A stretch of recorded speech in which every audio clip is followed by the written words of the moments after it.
The 25 Curiosities about Santa Claus. Number 25. Ho, ho, ho. A laugh incorporated over time.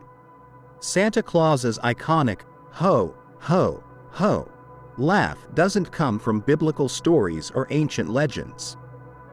It was consolidated over time, fueled by the first printed stories, cartoons, and radio and television programs. This bright, deep laugh brings a sonorous dimension to the character, reinforcing his jovial and friendly nature. Laughter acts as an audible signature, an element that many can recognize even without seeing the image. With his ho, ho, ho, Santa Claus communicates his good humor, his lack of stress in the face of titanic tasks, and his universal sympathy. This laugh is one of the details that make Santa a multidimensional character, who not only enters through sight, but also through hearing, impregnating the Christmas atmosphere with contagious joy. Number 24. Saint Nicholas, known for his secret charity. The historical basis of the Santa Claus myth is found in Saint Nicholas of Myra, a 4th century bishop known for his generosity. It is said that he secretly left coins to poor families, avoiding public humiliation and focusing the act on the benefit of the needy. From this altruistic gesture came the idea of the anonymous and selfless gift, a cornerstone in the Santa narrative. Over time, the figure of Saint Nicholas merged with other traditions and cultural references, giving rise to the modern Santa. However, the moral core remains intact: silent charity. This teaching reminds us that true generosity does not seek recognition, but the well-being of others. Thus, the Christmas myth preserves the essence of its historical ancestor, remembering that Christmas is a permanent call to empathy and detachment. Number 23. The mysterious Santa in the Victorian era.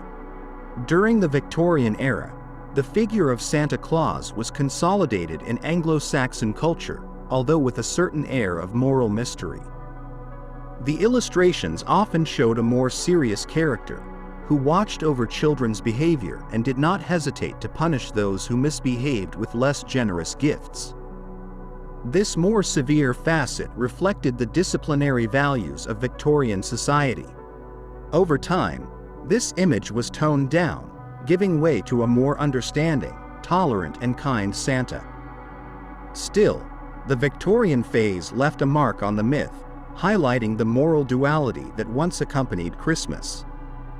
Today, Santa is seen as a gentle grandfather, but his Victorian past reminds us that traditions evolve with society, adjusting their character to the demands and sensibilities of each era. Number 22. Coca-Cola and the consolidation of the red suit.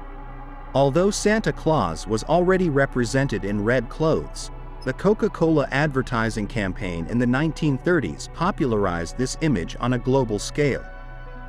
Haddon Sundblom's illustrations presented a good-natured Santa with a uniform color tone that made him easy to recognize. It was this style that ended up consolidating the red suit and the character's current appearance. Coca-Cola did not invent Santa, but it did globalize him through mass media. With his contagious smile and endearing attitude, this version traveled around the world, integrating into local cultures. The resulting image, standardized and iconic, remains the best known and most replicated, demonstrating that the interaction between myths and advertising can define the aesthetics of a universal character. Number 21. Santa and the roots in pagan festivities. Christmas, with Santa Claus as one of its greatest exponents, draws on pre-Christian sources. The Roman Saturnalia, the Nordic Yule, and other winter solstice festivals already celebrated the exchange of gifts, feasting, and lighting of bonfires in the middle of the longest night of the year. These pagan traditions emphasized resistance to darkness, the promise of the return of the sun, and the joy of the gathered community. By mixing with Christianity and the figure of Saint Nicholas, the myth of Santa Claus also absorbed this pagan dimension. Thus, Christmas became an amalgam of old and new rites, uniting the light of the manger with pagan feasting, Christian charity with ancestral joy. Santa Claus, born of this fusion, carries in his essence the memory of the long human history facing winter and its determination to find hope in the gloom. Number 20. Santa and his secret residence at the North Pole. The North Pole is a remote, extreme, and unreachable place for most, which makes it perfect for being the home of Santa Claus. By establishing his residence in this part of the globe, the myth creates an aura of mystery and purity. Far from the human hustle and bustle, Santa has the ideal space to make toys without being interrupted, maintain his letter office, and coordinate his elves. This geographic isolation reinforces the idea that Christmas is a gift that emerges from an unexplored corner of the planet, as if goodness and hope spring from an immaculate place. Likewise, the remoteness of the North Pole highlights Santa's feat of reaching all homes in a single night, underlining the magical component of his work. The choice of this environment is a masterstroke of the myth, which combines landscape, geography, and narrative to enhance its charm.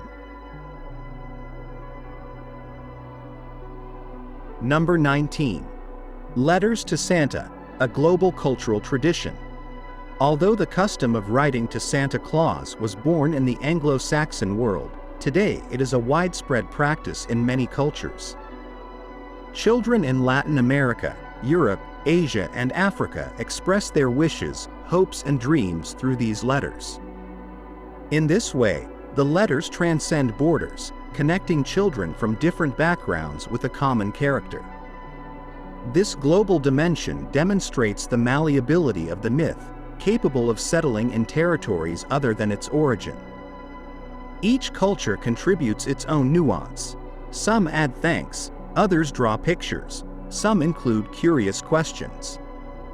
In the end, the act of sending a letter to Santa becomes a shared ritual, a linguistic and emotional bridge that unites the children of the world under the same symbolic roof, the belief in goodness and magic. Number 18. Santa Claus in propaganda during World War II. During World War II, Santa Claus was used in posters and propaganda to boost the morale of the civilian population, encourage the purchase of war bonds, or maintain hope for victory. His figure, a symbol of peace and generosity, offered a counterpoint to the brutality of the conflict, reminding that there were perennial values beyond the circumstances of war. This political use of the myth demonstrates its versatility. Even in extreme scenarios, the image of Santa was able to adapt its message. Although it was not its original purpose, it temporarily became a spokesperson for social resilience.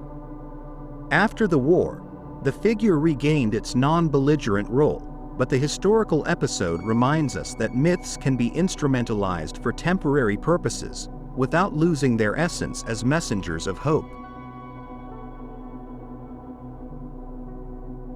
Number 17. Cinema and advertising boosted Santa globally. The planetary reach of Santa Claus is not explained only by the migration of traditions, but also by the influence of the film, television, and advertising industries. These mass media spread their images, stories, and songs to corners of the world where Christmas was not originally the main holiday. Thus, Santa became an exportable cultural product, adopted and modified by various societies. This expansion was not unidirectional. Although Santa took Christmas to new horizons, he also absorbed local traits. In some places he adopted different names, In others, he dressed differently or was integrated into pre-existing customs. The result is a global myth, which feeds on cultural differences and is reproduced through the screen, brands, and the international imagination, ensuring its constant presence in the collective memory. Number 16. Krampus and other creatures that punished children. Before the total sweetening of the Christmas myth, the tradition in some Alpine and Central European areas included terrifying figures such as Krampus, a horned creature who accompanied Saint Nicholas and punished bad children. These half-demonic creatures represented the dark side of Christmas, reminding us that not everything was unconditional goodness. Over time, the figure of Santa became detached from these sinister representations, focusing on positive reinforcement. However, the existence of such dark beings underlines the dynamic nature of myths. Before the globalized and kind version of Santa, there were harsher nuances and contrasts. Figures like Krampus attest to the fact that traditions evolve, smoothing out rough edges and adapting to contemporary sensibilities. Number 15. NORAD tracks Santa every Christmas Eve.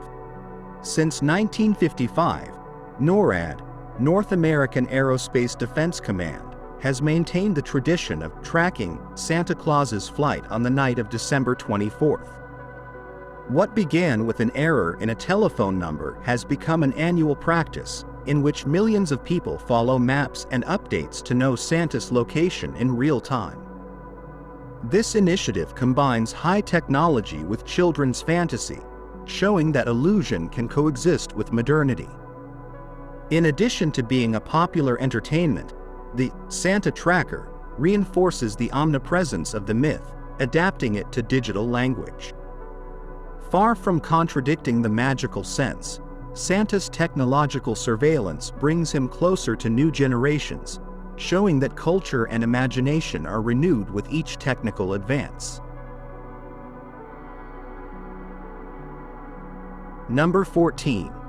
Santa's Reindeer, magical animals from the North Pole.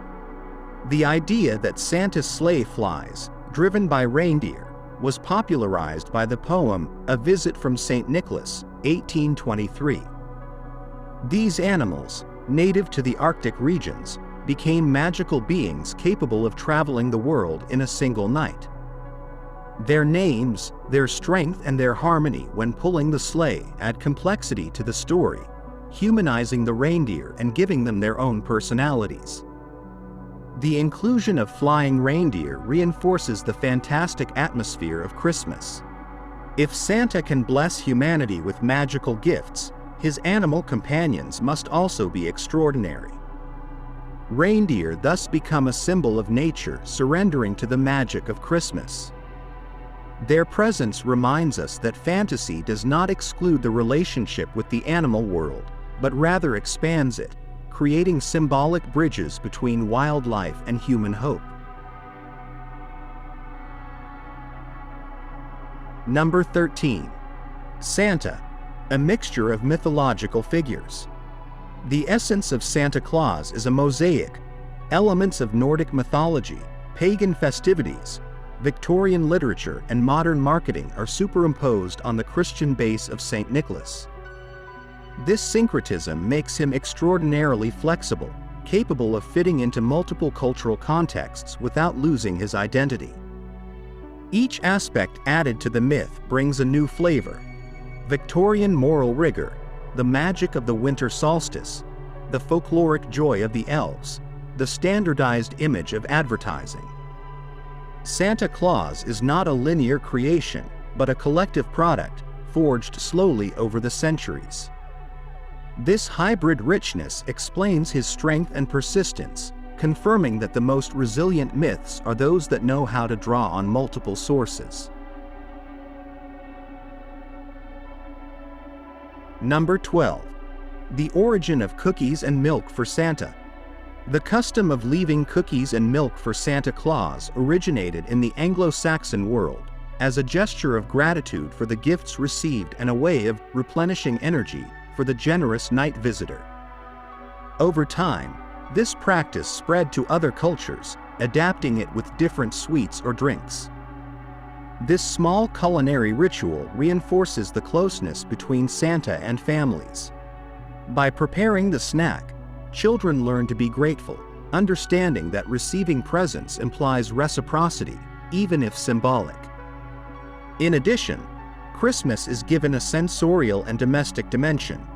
It is not only a matter of gifts under the tree, but also of aromas, flavors, and hospitable gestures that transform fantasy into a homely experience. Number 11. Chimneys, a magical entrance for Santa. The idea that Santa comes down the chimney to enter homes has ancient roots in Nordic and European beliefs, where this domestic space was considered sacred. The chimney, connecting the inside with the outside, became the perfect way for Santa to enter unseen, preserving the mystery. This image feeds the charm of Christmas, a silent entrance, free of keys and without the need to open doors. Santa emerges from the domesticated fire, from the family warmth, and leaves his trail of gifts without disturbing the sleep of children and adults. Thus, the chimney is not only a conduit, but a symbol of the magic that can sneak into the heart of the home, illuminating the myth with the soft light of the winter fire.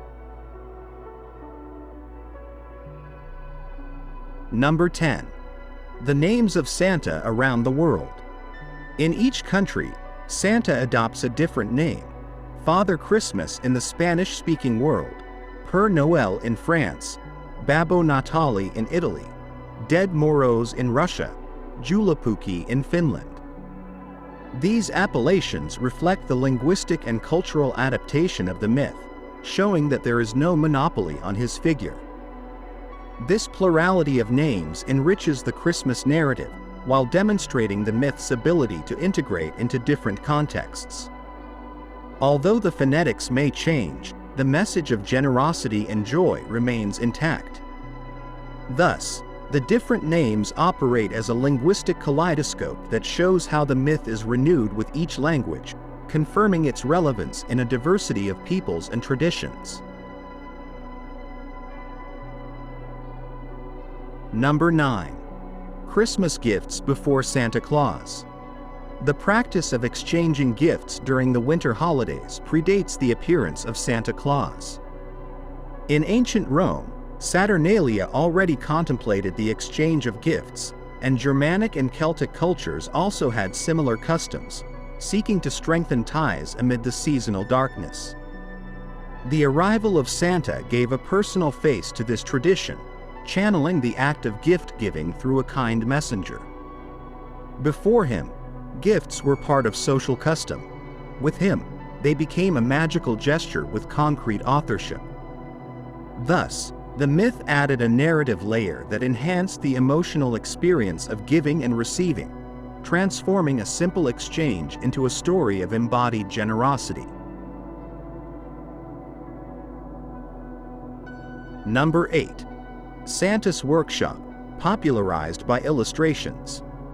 The image of Santa's workshop, with its bustling atmosphere, magical tools, and busy elves, was spread thanks to 19th-century illustrations and Christmas magazines. These representations responded to the need to explain where the toys came from and how Santa managed to accomplish his titanic task. The workshop functions as a metaphor for creative and supportive work. It is not an impersonal factory, but a place where each gift is made with dedication and love. This narrative highlights the value of the effort prior to delivery, emphasizing that Christmas does not arise spontaneously. At its core, the workshop reflects the perfect combination of artisanal fantasy and magical production, reminding us that Christmas magic is also a collective construction. Number 7. Rudolph the Reindeer, added in 1939. Rudolph, the red-nosed reindeer, joined the Christmas cast in 1939 and became even more popular with the 1949 song. His story, centered on the acceptance of differences, brings a message of inclusion to the myth. With Rudolph, Christmas celebrates not only generosity, but also diversity and overcoming prejudices. This character broadens the moral spectrum of tradition, showing that Christmas is not limited to giving material gifts, but also to spreading important social values. Rudolph embodies the hope that even those who feel out of place can find their crucial role in the community. His red light not only guides the sleigh, but illuminates the moral lesson of tolerance and mutual respect. Number 6. Reindeer and Sleigh, introduced in a poem. The poem, A Visit from St. Nicholas, 1823, is key in the modern configuration of Santa Claus. This text describes in detail the sleigh pulled by reindeer and the secret arrival of Santa to homes. The fame of the poem helped establish the iconography we know today, shaping an imaginary full of charming details. This literary contribution proves the power of the written word to fix images in the collective memory. Without the poem, the myth would have lacked such a recognized vehicle. Thanks to him, millions of people immediately visualized the scene: the moon reflected in the snow, the sleigh on the roof, and the reindeer attentive to Santa's orders. Poetry thus became an accomplice to the legend, helping it to crystallize in the public's mind. Number 5. A poem from 1823, key to the image of Santa Claus. A Visit from St. Nicholas, also known as The Night Before Christmas, is the text that consolidated the kindest and most festive portrait of Santa Claus. Before its publication, representations of St. Nicholas or similar figures varied greatly, and some were more severe. The poem introduced a smiling, chubby, and playful Santa, completely dedicated to the task of brightening Christmas. Thanks to its enormous popularity, this poem defined the aesthetic and moral canon of the character. Its verses inspired illustrators, writers, and filmmakers, who aligned themselves with the initial poetic vision. Thus, the poem functioned as a cultural compass, setting the image that would be transmitted to future generations. From its rhymes, Santa was immortalized in the Western imagination as a benign and luminous being. Number 4. Sinterklaas, the name that gave rise to Santa. The word Santa Claus comes from the Dutch Sinterklaas, a way of referring to St. Nicholas. When Dutch immigrants brought their customs to North America, the pronunciation was adapted to English, giving rise to the current name. This linguistic process proves that the myth is not fixed, but rather the result of cultural and phonetic exchanges. The metamorphosis of Sinterklaas into Santa Claus is an example of how traditions are translated, adapted, and transformed when they are geographically displaced. In this way, the original legend was enriched with other elements, consolidating in a new land. The crossing of languages and cultural heritages gave birth to the universal character that we all recognize today, showing that Christmas is a phenomenon built from the encounter between peoples. Number 3. The generosity of St. Nicholas, the origin of Santa Claus. The heart of Santa Claus is found in the story of St. Nicholas, a bishop who lived in ancient Anatolia, present-day Turkey, and who became famous for his acts of discreet charity. From his example, the myth incorporated the notion of giving gifts without seeking recognition, inspiring the idea of the anonymous and selfless gift on Christmas Eve.